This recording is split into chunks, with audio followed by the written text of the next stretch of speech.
প্রথমে একটি বাজার থেকে লাউ কিনে নিয়ে আসলাম এবং এটাকে মাঝখান দিয়ে কাটলাম, কুচি কুচি করে কাটলাম।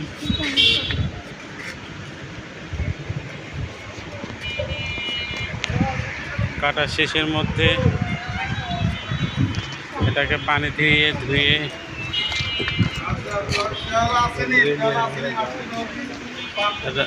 রান্না করবো। এখন এটা রান্না করার জন্য পেঁয়াজ, মরিচ এবং রসুন কাটাকুটি করতেছি।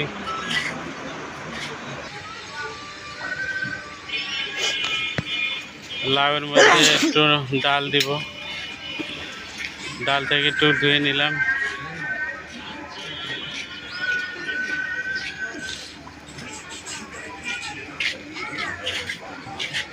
দর্শক বন্ধুরা, আমি কোনোদিন রান্না করিনি, তারপরে প্রথম রান্না করতেছি। এখন পেঁয়াজের পেস্টটাকে, মরিচের পেস্টটাকে জাল দিয়ে নিলাম। জাল দেওয়া নেওয়ার পরে ডালগুলো ধুয়ে ওর ভিতরে ছেড়ে দিব।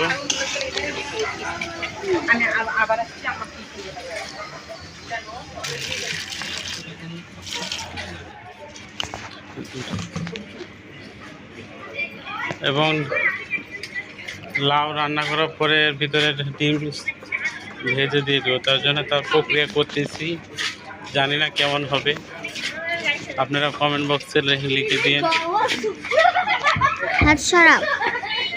লাউ কষিয়ে দিয়ে শেষের দিকে, রান্না শেষের দিকে এখন ডিমগুলো আলাদা করে ভাজবো।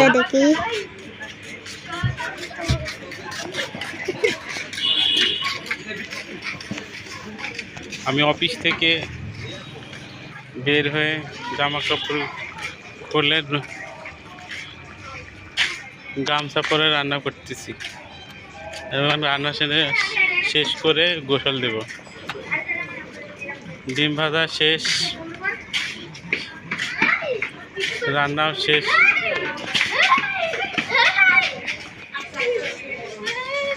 রান্নাটা কেমন হবে কমেন্ট করে জানিয়ে।